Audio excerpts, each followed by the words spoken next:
I've been a therapist now for nearly 28 years, which shocks me most of the time. I've been working with all sorts of conditions since I started, but what I really love dealing with is the defense mechanism. So, two parts of the mind.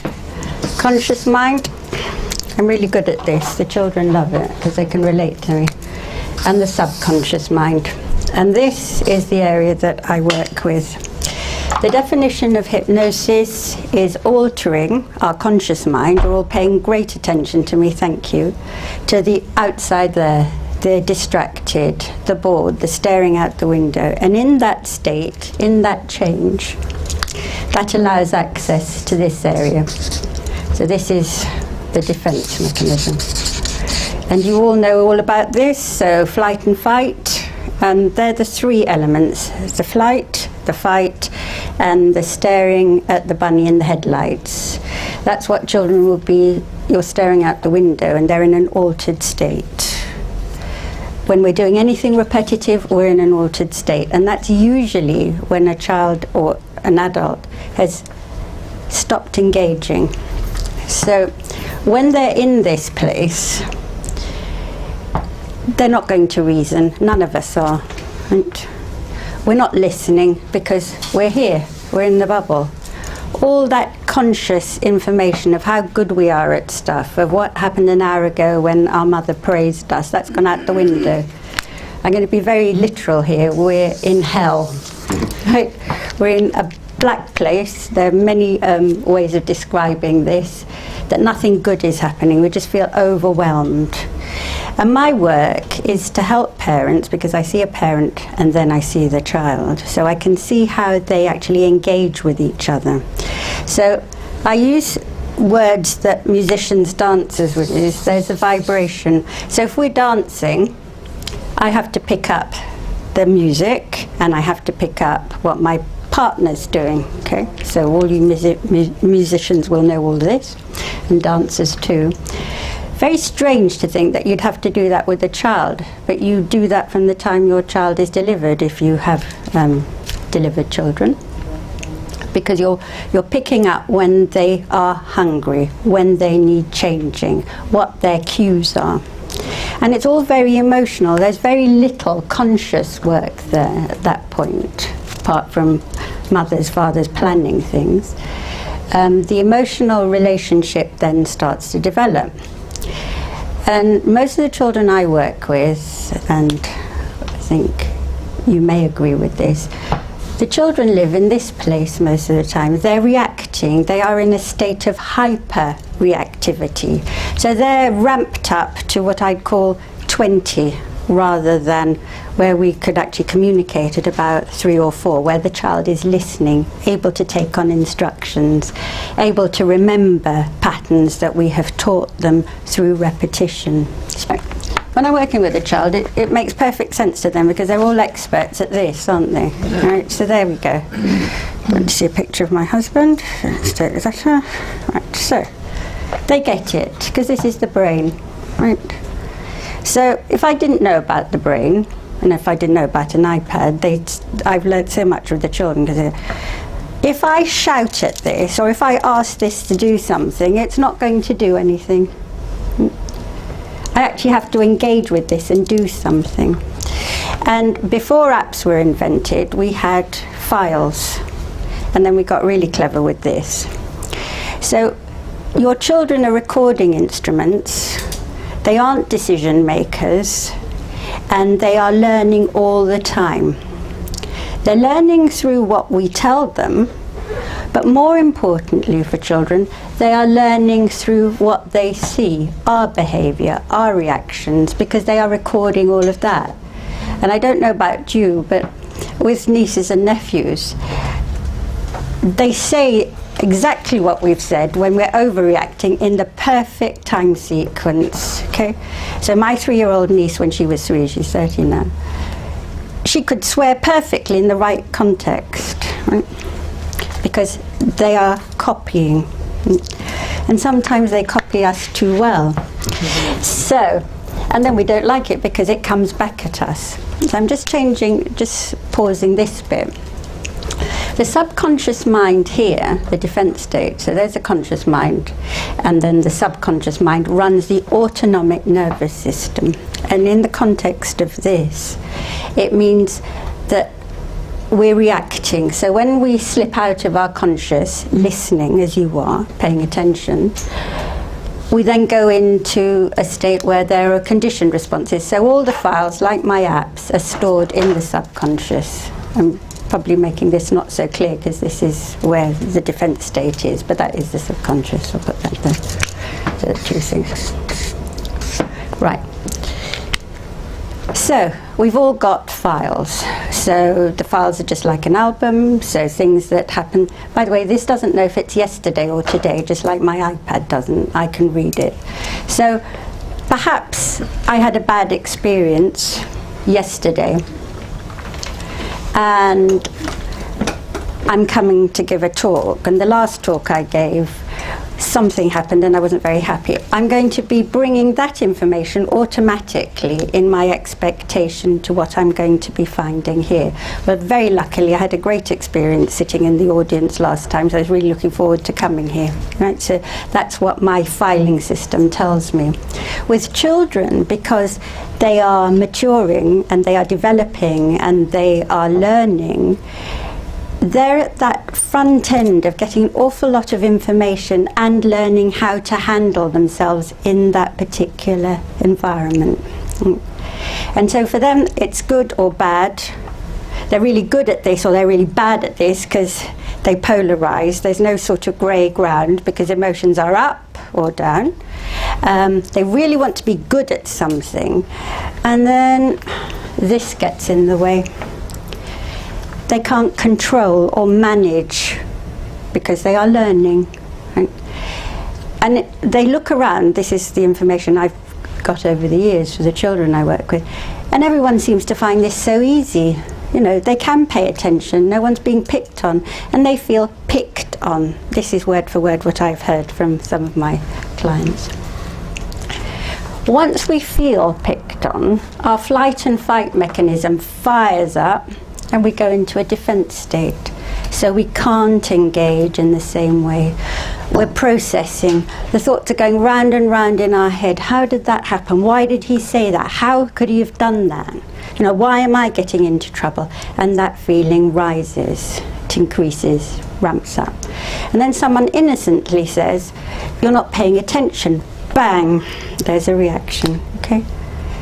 There's an interesting program that I haven't actually looked at yet, you might have probably looked at it, of parents going back and being children and studying for their GCSEs. They're at the front end of being told what to do the whole time. So I thought I'd put that off till I'd given this talk. But so there's a lot of behavioural issues. And so with one of those examples, that child comes home. They're not allowed to react too much because there's so many consequences and penalties. They come home. Well, you know what they do. 4 o'clock, they're tired. Some of them will be on medication, right? And then we go to what you as a parent are expecting to deal with when you meet your child, right? So it's based on your previous experience. So if it was a good morning, that will be fine. If it wasn't particularly, well, this happens in every household with children, not particularly your group. But it's that feeling that hasn't quite been released. So our conscious mind is doing its best to manage the situation using all the information you are all expert at, because there's so much very good information out there. But what I deal with really is, why does it go wrong? Why do we overreact? And then the fallout of that. So when a parent is in a better place, some of the time the situation is better for the child because you are leading. Okay? Often it feels like they are taking over, and you don't have a say in it. It's exhausting. There must be another word for exhaustion. Parenting. Pardon? Parenting. Yeah, parenting on 24/7. Yeah, it is exactly so. So my work is helping to move out of this defense state to a better place. There's a different colour. Some of the time. It's managing our expectations, which sounds very business-like, but, you know, so I work front to back. So one of the things that the parents I work with know is that I have these numbers. And hope nobody looks at this because there are all these scribbles. So,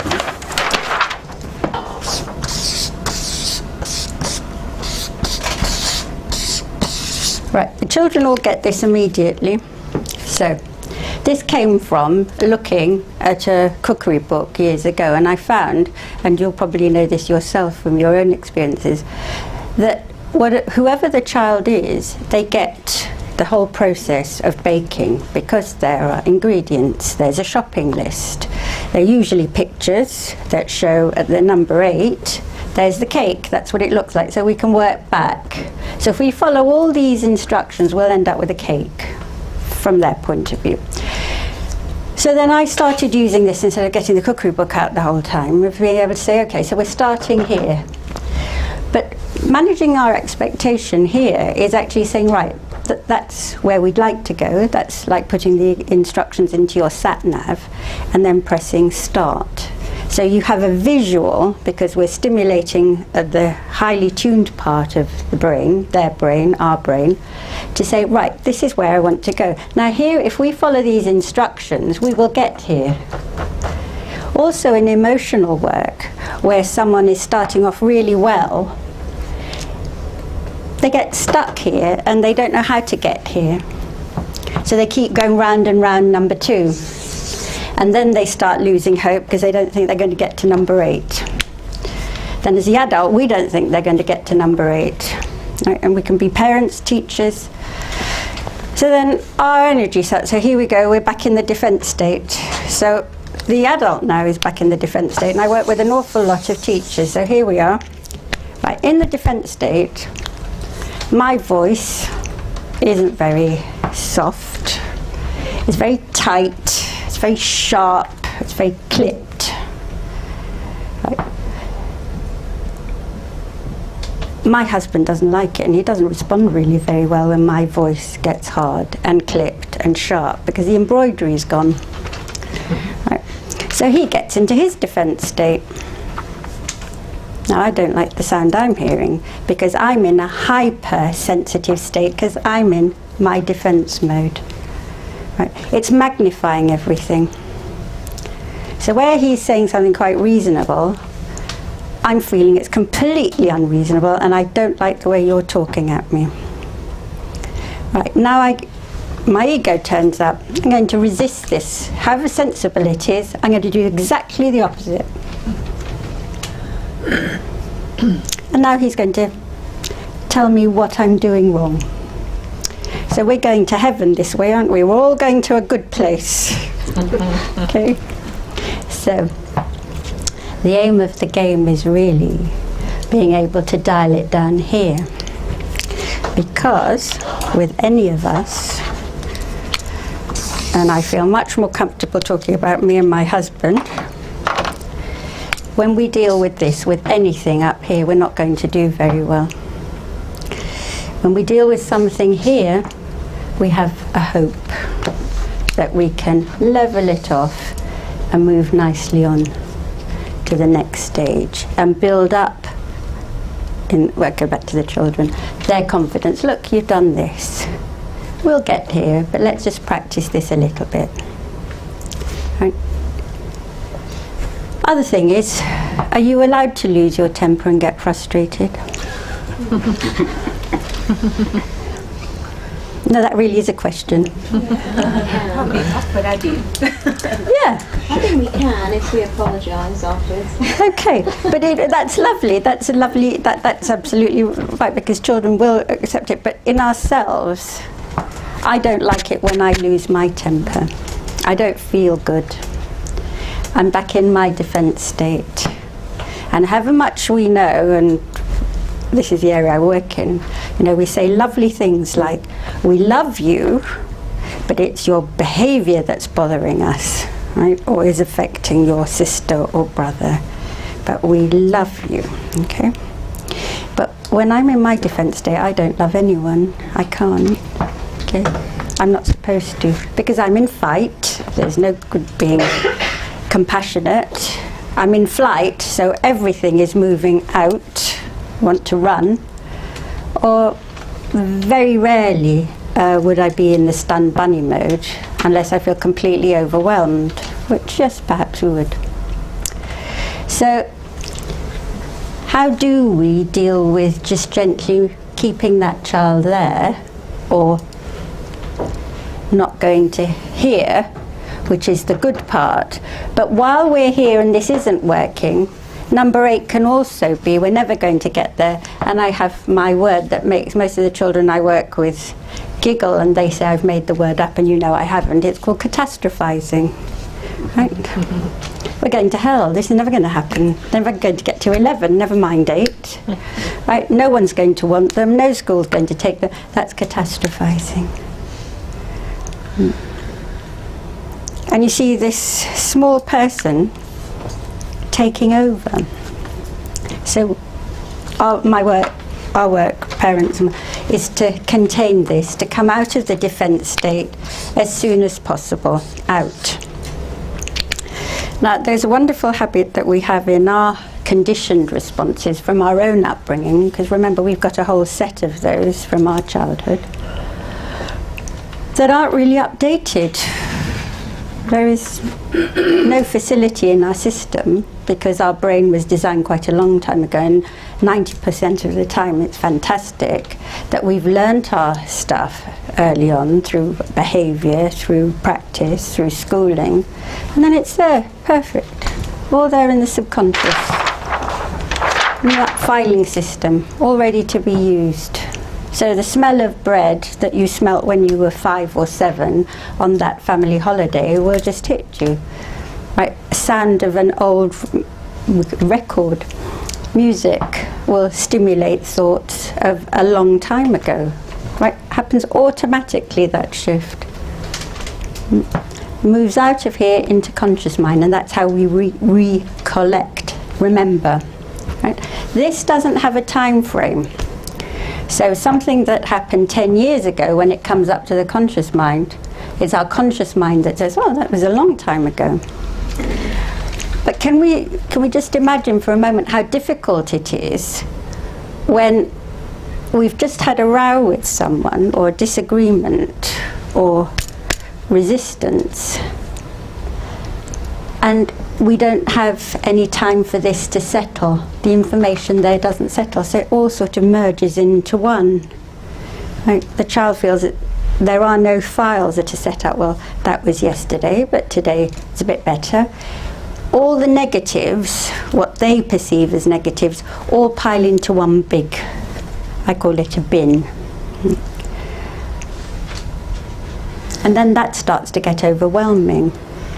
So that's how I usually meet children and parents in this particular environment, that we're starting to set files up.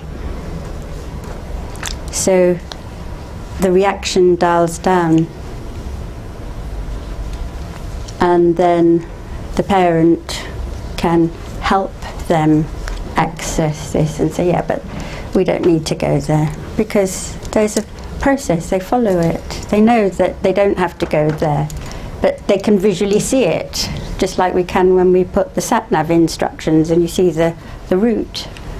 Right. Without the route, without the visual, talking, there's no map reading for the brain to follow for them, and for most children, for most adults, quite frankly. But when they know if they do this and they do that and they can back up, go on, they'll get to number 8. But you've set the expectation, that's what we're going to do. It's like you said, Alistair, when we were talking, we're waiting for the taxi. But usually we'll come up with, now, I want you to go upstairs and brush your teeth. because we're going to be late for the taxi. They're not hearing the words, they're hearing our tone. And when you're ready, then you can play on your computer. Well, what's the word they've heard? Yeah. Everything else is gone. Because why would it interest them? Why do they need to brush their teeth? And why are they bothered about timing and keeping the taxi? That's our stuff, not theirs. Until they learn, if they do, if they want to, at that point in this particular example. So then there's opposition, resistance. So we learn to phrase things back to, we go to what we want to happen. And there's the voice, some of the time. So remember, we remind them, because just like the apps, if you think, remember yesterday you were bang on time with 5 minutes early, that's fantastic, wasn't it? So let's try and do that again. These are just ideas. This is, you're all experts at this, but this is what we're actually saying to the child. We don't want to start the morning up here, because if you're up here, you're going to be going to school up there. Most of the children I work with, their behaviour, their attitude is quite wonderful at school for what they are dealing with. Right. The medication they take is for a reason. It's to suppress their vibration so that they can actually dial it down, change gears, be more engaging, be more receptive. It's an awful lot, because their brain is, I'm quite interested in that projector now, and I've lost train of thought. That light's exciting over there too, and I like that clock. It reminds me of the one at home. Their brain's doing this the whole time. She's got a nice pen. I like that pen. Now someone's going to say, well, what are you talking about? You need to pay attention. But I prefer to pay attention to that pen than go back on track. That's what her brain is, their brain is doing all the time. So paying attention is a concept that's really quite irrelevant to that brain. But that's what they're dealing with at school, and they do. So their energy is, their bodies are working three times harder than, I don't know, an ordinary child, but a child who hasn't had the diagnosis, who's waiting for the diagnosis. Their brain chemistry is very different, and they're dealing with drugs too. And then they come home and they don't know how to offload. So you know how your children, and it's so random, isn't it? One day it might be absolutely fine and dreadful things have happened at school, and another day it's been perfectly fine, and then they just pick up the iceberg. So you all know about your iceberg. Who knows? There's the anger. What's under here? Who knows? And that's another thing that I help them recognise, what their feelings are. It's like we're unravelling a huge muddled group of strings that they aren't really attached to. So they might feel upset, they might feel sad, they might feel absolutely frustrated, right? They feel different. The biggest thing for them when they're dealing with school is their friends, or lack of, because perhaps their behaviour. But that would be happening anyway, but it's ramped up to 20. Right? And then they have that, and they come home and they need to put it somewhere until they learn how to just offload it or dump it. They don't have to address it or deal with it first. The first stage, go back to my process, is there's a feeling. So that's number one. Well, to them, like most of us, we don't want it, right? Because they feel there's something wrong with having that feeling. It's quite appropriate to be angry or frustrated or deeply hurt sometimes. And again, because they're in their emotional mind, because they're supposed to be, because they're developing their emotional mind, it's all an emotional reaction, because that's what children do, until by the time they're 7 to 11, they're starting to pick up on the conscious mind, which is judgment, which is working out a consequence. Best not to do that. But this will happen. But to a child who is in this emotional place, that's going to be opposition, that's going to be resistance. I don't do the or else. Who cares? Because they're in the moment. In our subconscious mind, we're in the moment. We are feeling. Right? There's no an hour from now. There is no an hour behind. We are here, and this is what we're doing. We are fighting, or running, or not communicating at all, because that's the only place they have the power. There's an awful lot of power in not communicating. Especially when we as adults are saying, "You're listening."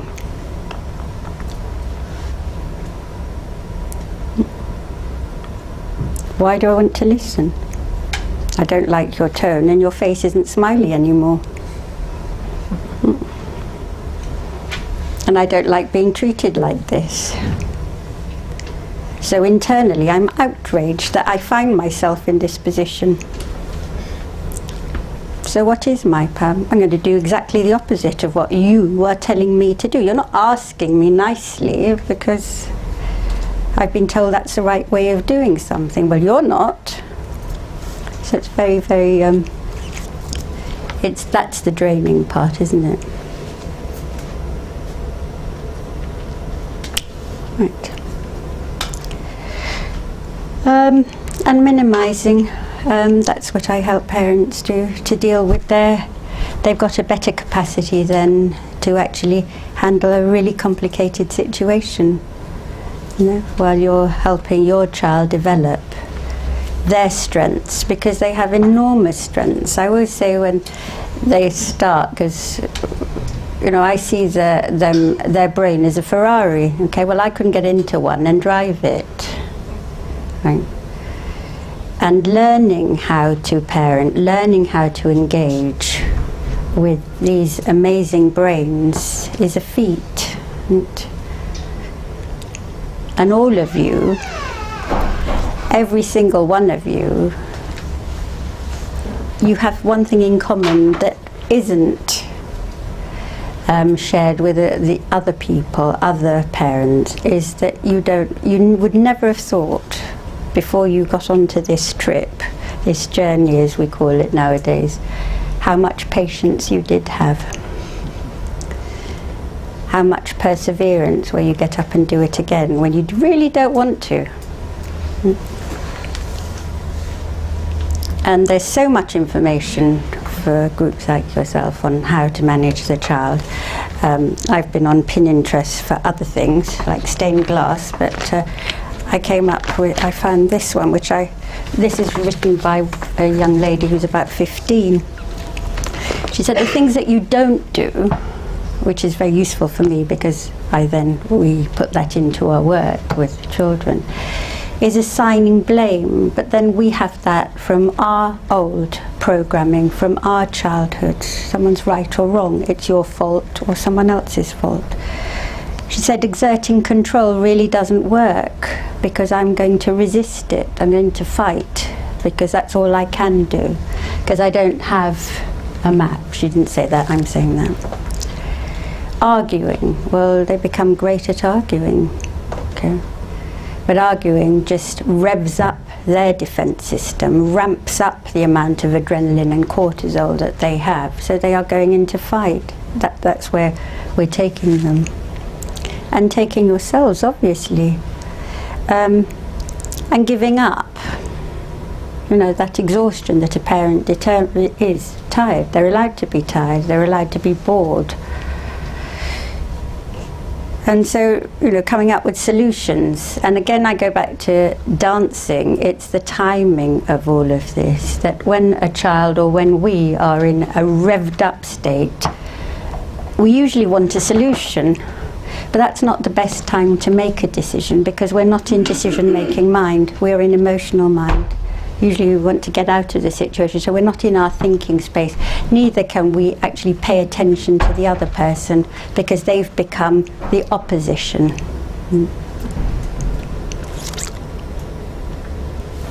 And she said, I know my parents care so deeply for me, but sometimes I wish at that point they would also say that they understand. And if I were talking to her, I would say, well, they can't possibly understand. They know you, but I think the difficulty on both sides is that it's finding a better form of communication, that there is a way of doing that. And when the work that I do with children is to help them to be in a more receptive state, which is to give them a method of getting rid of emptying what they call their trash can. So there isn't so much of that urgency of shifting gear and going into the defense state, which then is the ramping up of everything. Everything that is sensitive is ramped up to 20 rather than staying at a more level area where we can talk, we can cuddle, you know, because that's the last thing they want. And holding two opposing feelings, physical feeling overrides the fight, it calms it down, but we need to hold on, and that's the last thing they want to be in that environment, and it's probably one of the last things you will feel like doing at the time, because it's completely in opposition to the flight and fight. That's why it's called that. The other thing, and there's a whole other side to this with being in the defense state, is this area shuts down because the physiology is, and I'm sure you know, I'll just put it into the context of what I'm saying, is all the blood moves out of our body to our arms and legs, because we're supposed to be, primitive man would be running, okay, or fighting. So this is a luxury item. Now the problem with this is it stops a child digesting food properly, because once the diaphragm is shut down, it sends a message, vagus nerve, stops the peristaltic movement of digestion. So their blood sugar seems to go up and down because there isn't anything being processed at that point.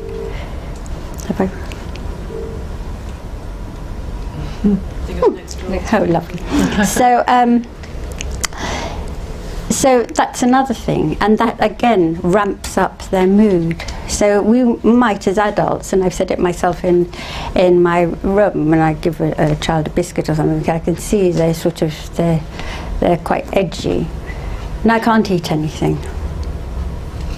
So I never offer it, I just leave it there, because they know. The whole thing of someone giving something is it's another thing they have to respond to.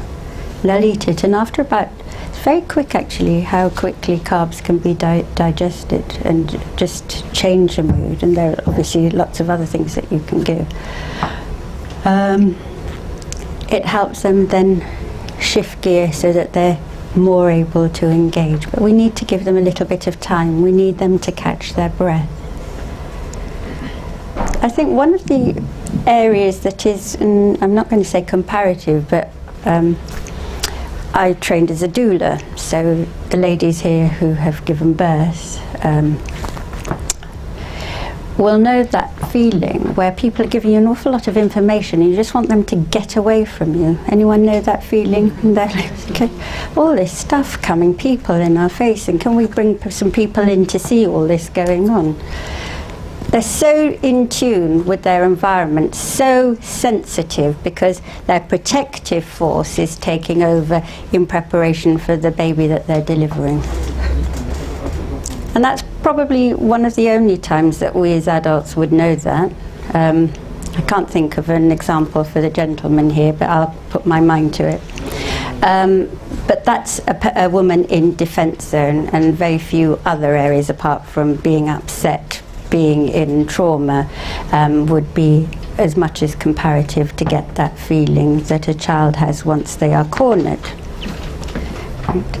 So I'll keep repeating it. The aim of the game is to take them out as a corner, to give them time to breathe. I was reading something on Pinterest where they say, well, the thing about disciplining is that you're sending them up to their room to think about their negative behaviour. And I thought, how awful, because why would I want to think about negative behaviour? You want to think of something lovely. Right, because we want that file to change. We want them out of their defence zone. Think about what they've done is the last thing anyone, I should imagine, would want to do.